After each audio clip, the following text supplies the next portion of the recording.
At its core, an investment is when you give your money a job. I don't think a lot of people know that they can be a private investor, either to individuals or companies. Financial institutions, the press, the government don't want to shout about it because it's all bad for their business, which is making money. The upside is, of course, the interest rates that private investors would give you as a return on your capital with them is, as you say, a lot higher than what the banks and definitely savings accounts could offer you. If you risk nothing, you risk everything, basically. Sat in the savings account, money is lazy and it's watching telly, it's being a TV slob. There is always risk with these things, but, with risk comes great reward. But also, there's the risk of doing nothing. Hi there, welcome back to the Bungalow. We're here to talk to you about all things property, finance and mindset. This is the place where you can come to talk about how you can build the life you really want. I'm Kim. And I'm Nicky. And today, we're going to talk about the best 5 ways to invest £100,000. That sounds like a lot of money to me. It does sound like a lot of money, but do you know what? I think more and more people have that lurking around in the background, and rather than letting it be eaten away by inflation, I think a lot more people could do more with their money and make it work for them and secure their future rather than feel safe by hoarding it in the bank. Yes, and I think a little caveat would be that, even if it's not 100,000, say for instance it was 50 or, even more or something like that, we're going to discuss what you would do with money to help it pay for your life so you don't waste it away, so you invest it in something worthwhile that might end up paying you a passive income. Inspiration for your future. Yeah, absolutely. It sounds like a lot of money, but really it's not. You could spend that money probably within 2 years if you just sort of added it into your lifestyle. Frittered it away. As soon as it came, it'd be like, great, this holiday, this car, and then... meals out. It's really easy. The worst thing is your lifestyle then changes like that, and then you're like, it's all gone. But before we go any further, Nicky, tell me what developments have been happening in the bungalow this week. We are deciding on the new roof for the conservatory. Oh. So the roof will be like corrugated plastic. Yeah. Okay, like for like. However, you can get it now bronzed. So it's got like an opal layer inside it which reflects the UV. So you can't get a suntan?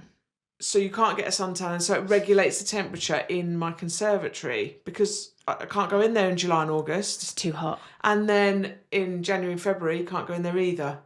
It's too cold. Yeah, so obviously it's too much money to convert it from a conservatory and put a roof on it. And also the light will be gone. So all the light comes in the patio doors to the conservatory. Sure. So if I put an opal roof on it, this bronzed opal roof, to help with the UV, will my whole house fill with yellow and orange light? Oh, I don't know. Exactly, because it's the only light source for the living room. So I would really, really, really appreciate it if anyone's got any advice on that, because do you see what I mean? Yeah. It's advantages, disadvantages. Imagine if the sun's out, you're sitting in the living room and the whole room is orange. What does the manufacturer say?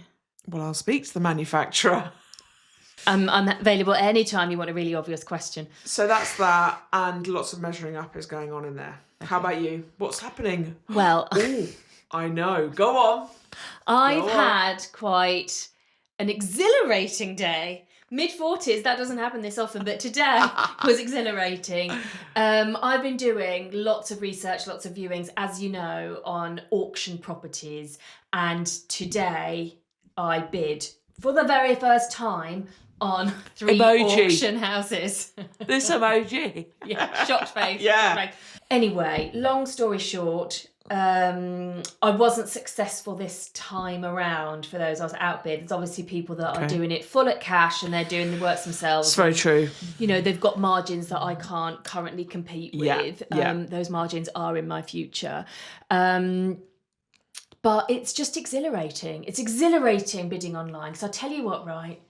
You're there and the auctioneers are amazing. They've got so much energy. They keep the room going the way they speak. It's fast. They're processing so much. They're just like fabulous. I love them. Yeah. And there's nothing more thrilling than when you press your button and then the auctioneer goes, thank you for your bid, Mrs. R. And I'm like, oh, that's me. So yeah, it was a really great new experience. I was utterly thrilled by today. And I didn't burn the dinner, so that's awesome. Because I mean, 5 years down the line, you're just going to be like, oh, bid. It's not going to be a thing. I know. I'll be thinking about back to this day when it was exciting to bid at an auction. It's it's just another first, you know. You just got to put yourself out there all the time. Yeah. If you risk nothing, you risk everything, basically. Yeah, I think you're right. And do you know what? I didn't go above the numbers that I'd set myself. And then there was this one house and I was like, I know it's a sort, I can't quite make it work. It doesn't make it a completely no deal, but it got to £115,000 for a 2-bedroom house, right? And which is just not a bad price. And it was like going once, going twice, and I was like, do I bid again? And I was like, I didn't. I resisted, but I don't know whether I did the right thing. I don't know. You will never know. But, you know, it's tricky because you've also got the things sort of weighing on your mind, you know, if you're using other investors' money or, you know, you're doing a JV with someone or something. So, you know, there's a lot to consider. Yeah, absolutely. Well and I mean... Milestone. Yeah. Right, back to it. 100 grand.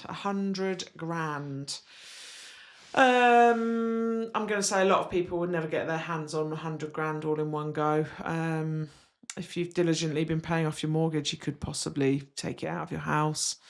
You may inherit a sum like that. You might downsize in the future and have a sum sitting there. You might take 25% of your pension when you reach 55. Who knows? Well, you might have just saved it. You could have just saved it. Yeah, absolutely. Absolutely. Before we get into the 5 ways that you could invest £100,000, I think we should just zoom out a little bit and explore exactly what an investment is. I think at its core, an investment is when you give your money a job. Love that. Like a little worker going out to work for you. Yeah, absolutely. That's what it should be. And then you pile them in all the different assets. You know, so you've got your fingers in all the pies. So your money is working hard for you in every sector. The stock market, property, you know, whatever else you invest in. It needs to be paying you. It needs to be working. The whole point is the older you get, you work less and then your money overtakes and is earning more than you.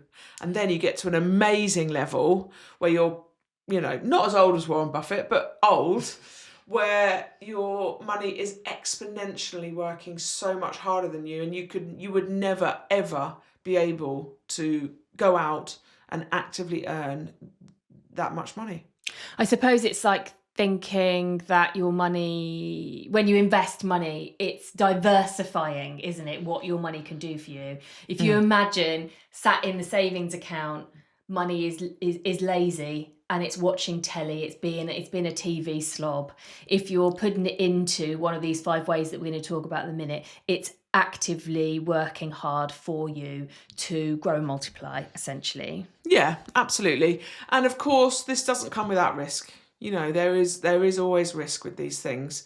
But, you know, with risk comes great reward. So, but also, you know, there's the risk of doing nothing. There is the risk of inflation eating away your pot of cash, be it £100,000 or another one, and ending up as less. So there is risk no matter what you do. There's risk every time we flick the kettle on across the road, but we all still do it. This is true. So whatever we talk about today, it's always up to you, that individual person. You know, you've got your own goals, you've got your own risk tolerance.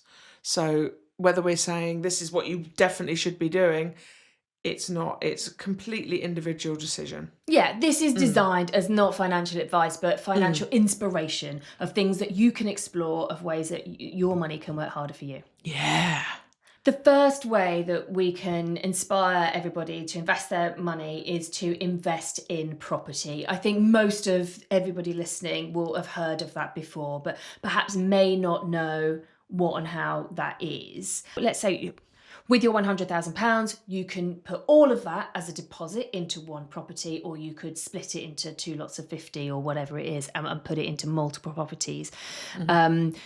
A clever way to make investing in property work much harder for you is to buy in cash. Now, there might be places in the north of the UK where you can buy for a property for less than £100,000, and then you've got your stamp duty and your legals and all the rest of it on top, professional fees. If you buy in cash, it's probably going to be a property that ideally you would add some value. And what that means is do up the kitchen, do up the bathroom, make that property worth more than what it was when you bought it. So let's say you bought for 80, you spend £5,000 on it, and now it's worth 95, £100,000. The clever way to invest is to buy in cash, add that value, and then you put the mortgage on the property using the uplifted value. So you've spent £90,000 all in with, refurb. You've now got something worth £100,000. You then go to a mortgage lender, any of the high street banks, any mortgage lender, and they will give you up to 75% of the value of that house. So they're now going to give you £75,000 back. So you can then recycle that money, and what are you going to do with it? Yeah. You're going to go again. Yeah. You're going to go again. I get it, but that is quite a big strategy for people. And say, for instance, they didn't have time to implement that. It wouldn't matter either. Obviously the returns may not be as good, and you wouldn't get as much for your money. However, I would still advocate for just buying 1 or 2 buy-to-lets with £100,000, getting it down. It's going to give you, year on year, you're going to have a rental yield there of between 3 to 6, 7%. And on something worth, like you said, £150,000, you'll be looking at the rent anything between £700 and £900 a month, and be taking away, Couple of £100 cash flow, which you can't sniff at, because obviously, even if it doesn't need a refurb, it's going to go up over time, and you've got that 5-year mortgage on it, and you just leave it with the agent. You carry on with your career.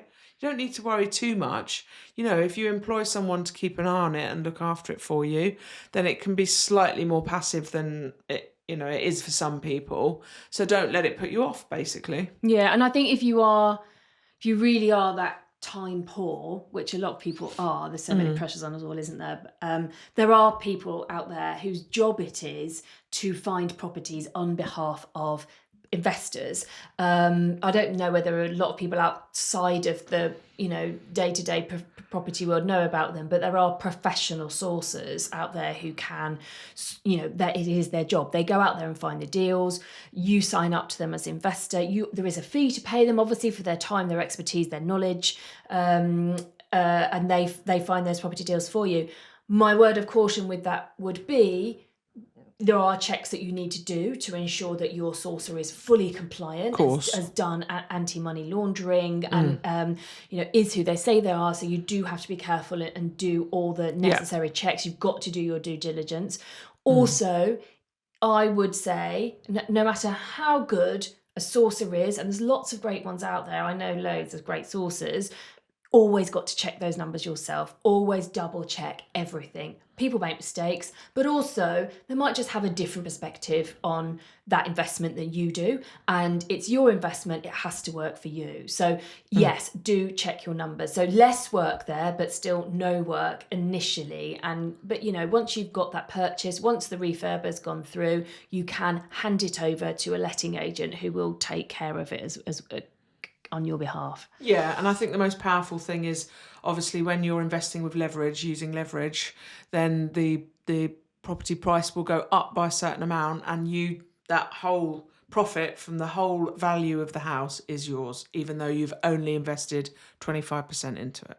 So Yeah, absolutely. And I think, we talk a lot, don't we, about inflation eating away at savings. But what a lot of people don't know or aren't aware of is that inflation also eats away at debt. So the £75,000 mortgage that you've got on a property now, illustrative numbers, may seem a lot today in 2026. In 2036, it's going to feel like tuppence. Yeah. We watch programs on the TV where, my granddad bought this house for £520. And you're like, what? I could put that on a credit card, and we all have a little laugh. But that is what inflation does to debt. It's also what it does to savings, which is why you need to invest. Yeah, good. Oh, number 2, the stock market. It's a tricky one, isn't it? If you were to pile all your money into one stock, that is really, really risky. You need the diversification within the market. So the fund you've got in the UK is the FTSE 100, and then in the US they've got the S&P 500. So that is the top 500 companies all in one index fund, basically. So you can buy that and just forget about it.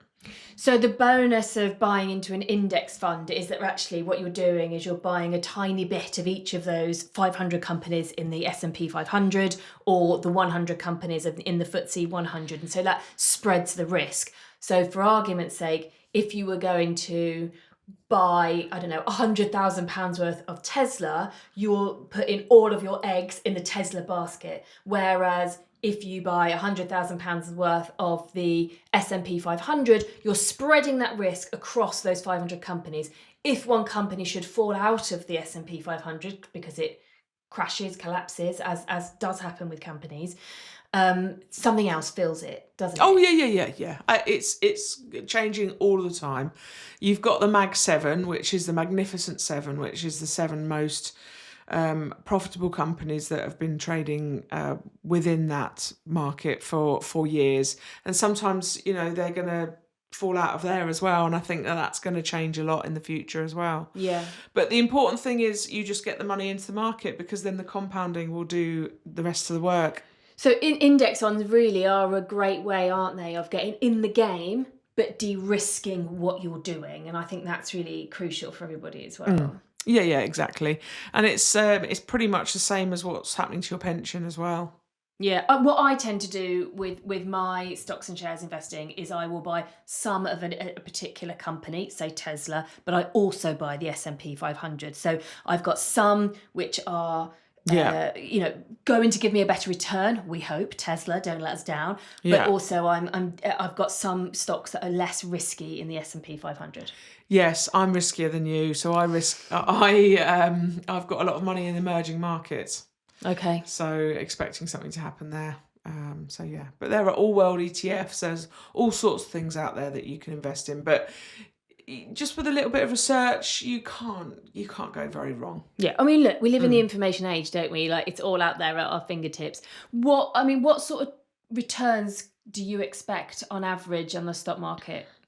Yeah, well, historically, the S&P 500 has returned 10%. That's good.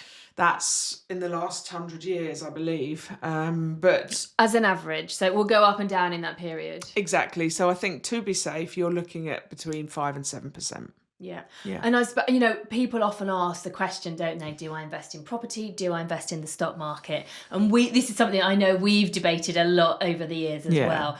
The thing that I would say is, in some ways, investing in the stock market requires less work. But the bonus that property has is that you can leverage. So I can put 25% of a £100,000 house down, put 25 grand down, and actually my asset is worth £100,000. You can't do that on the stock market in quite the same way. No, exactly that. But, every year, once all the companies in there that are paying dividends, you reinvest those dividends and things, you will probably see a higher return than property. But they're hard to compare, really hard, because you've got rental income as well. So, yeah, there's asset appreciation, asset growth, but also the cash flow. Yeah. But again, stock market, completely passive. Yeah. You could even get your fund manager to rebalance your portfolio every 6 months or 12 months, and that's it. That's all you've got to do. So completely passive. which is a bonus. The risks of the stock market. If you are investing in a single company, be it Coca-Cola, Apple, Microsoft, Tesla, whatever you want to invest in, there is always a risk, isn't there, that that company can go bust. And if that happens, any money that you have invested into that company by buying shares has gone. Yeah, it could go to zero. Yeah. If a company, goes bankrupt, then it doesn't exist anymore. Game over. Game over. Number 3, adding it to your pensions. Now, the budget in autumn 2025 is changing, change the rules of what's going to happen on your pension. It used to be that your pension would sit outside of your estate and therefore, when you passed away, wouldn't form part of your bill for your inheritance tax, basically. However, the government are changing that, and in a year or two, your pension is going to be included in your estate. So you can't pass on your pension to your loved ones without incurring some sort of inheritance tax if it all adds up to the minimum amount. Will it come to fruition? Anyway, we shall see. We don't need to discuss it differently because of that. It's just good really to know. good to point it out. Yeah. Really good. Because there is an implication. If if you're financially planning your life, it's good to know what is potentially coming down the road. Exactly. The first good thing about throwing 100 grand into your pension is that the government will match and it will instantly become 125,000. Oh, nice. Yeah, which is really good. That 25%. Which is another reason why I tell people they must just put something, if anything, into their pension, whether it be private or not. Every £100 you're putting into that pension, you're getting £25 free. So yeah, it's nice. It's nice to look at at the additions and the free money that's coming in. So, I mean, it's obviously not free on the way out. You're paying tax on it. So they're basically giving you half your tax, but in the first place. But anyway, we won't talk about that. But there is tax relief on pensions, though, in the UK, isn't there? There's a good tax wrapper for that. Yeah, not good, but yes, there is. Something. Yeah, There's relief there. So the advantage, you're going to throw it into the pension and it's just going to continue to grow. Yeah. Really. And again, very, very passive. And correct me if I'm wrong, because this is something that I've not always known about pensions, but the money that you invest in the pension, those pension funds are putting it on the stock market. Oh, 100%. So this is another issue. There's a lot of people now who are very conscious and aware of their pension funds and what they're being invested in. So there's now green pensions, things like this, where they promise that none of your pension money is going into oil, tobacco, things that are going to ruin the planet, basically, because it includes every single commodity. So as much as you hate smoking and, hate cancer, one of the things that your pension fund is in is tobacco. Yeah. And tell me, because pensions still don't properly have one. I know I should, but I don't know whether I agree with them. So pension funds invest that money that you put into your pension onto the stock market. What protection does that money then have from the volatility that could happen in the stock market? Yeah, there's a lot of volatility. I mean, you could retire the year that the stock market crashes and, you're in real trouble. You could lose quite a high percentage of your pension. But the way it works, if you've got that private pension, by the time you reach 55, you can access it. So you could potentially take all of it. Normally what people do is take an annuity, which is 25% of it, tax-free. So you'd be able to take 25 grand's worth of that pension back when you reach 55. I'd hope that it's grown a little bit since then. And then they will promise you the return on the rest of it for the rest of your life. It's not everybody's first choice. No. It de-risks your retirement. In a private pension, like one you might invest in via your employer, right? Because there's national insurance that goes towards pension. Yes. And then we're paying pensioners now with our national insurance. So technically it's a Ponzi scheme, but yes. Yeah. The world's biggest Ponzi scheme. It is. So tell me, what is the average return on your pension investments? Do you know? I'm going to say then that the fees to maintain your pension are more than you'd pay to maintain an ISA or money somewhere else, basically. So Hang on. Are pension funds like banks, are they also business? Funny that, isn't it? Funny. No one's working for free. Yeah, and do you know what? They hide the fees so well. You would never know. But it erodes wealth. It really does. So it's really worth, when you can, taking your pension out of whatever fund it's in and potentially moving it to one that's cheaper. So the risk is potentially lower, but the return is also probably lower. Yes, just because it is in such a wide array of commodities, yeah. Number 4 on our list, Nicky, for me, is the most controversial one of the 5 things that we're going to talk about tonight. And it's paying off your residential mortgage. Why might some people consider that an investment? Yeah, I mean, you've split the room down in half here, haven't you? I mean, a lot of people would think it's an investment because you're paying down that debt and there is interest on it, and I understand that. And then the other half of people will be like, there are way better investments. I mean, we were just talking about the stock market returning 8 to 10%, and you want to pay down a mortgage of interest of like 2.5%, 3%. 4%, even 4 Yeah, 5%. no. You are never, ever going to be able to borrow money any cheaper anywhere. So just leave that, you know. You can also use it to build wealth. Yeah, exactly. I mean, look, one of the advantages of paying down your mortgage would be that you're creating more equity in that house, aren't you? Which you then can give to the next generation or your loved ones after you've passed away, which is a bonus. Which, you know, like you can with your pension, you could also then pass on your house and more of your house. Obviously, that is subject to inheritance tax. For me, when people talk about, paying down the interest, that isn't an investment. That's a saving. You're saving yourself from having to pay something rather than creating an asset that will grow for you in that way. So emotional. It's completely emotionally charged. Yeah, I mean, I just don't want to pay off my mortgage. No, please don't tell my bank. They don't want you to. They don't want me to. Which is why they keep allowing people to release equity. Oh, 100%. They want you to be paying back your mortgage for as many years as you can, afford it. Yeah. Yeah. They would never take it off you. That's how those banks live. You know, they need to be, their deadlines are, we've got to close 400 mortgages this month. Just to keep going. Yeah. We've got to lend this money out. They've got money sitting there. We've got to lend it out because that's the only way. That's their business. That's the only way they make money. Exactly. I mean, when people say to me, I want to pay off my mortgage, I'm like, that is the worst thing you can ever do. It is. It's, in my mind, quite narrow. Yeah, quite narrow-minded. But I do understand how emotional it is. Sleeping in your bed at night thinking, I now fully own this house. No one can take it away.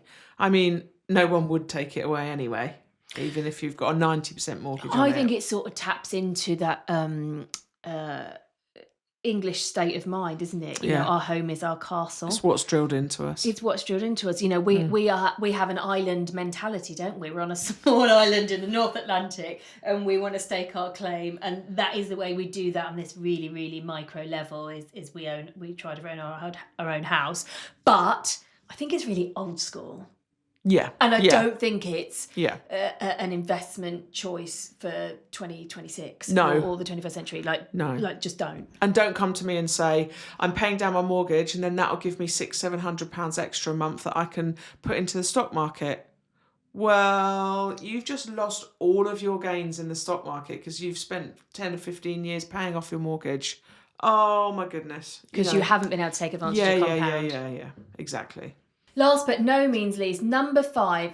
This one is one that I don't think many people will know is even an option for them. It is not the mindset, and I'll tell you why.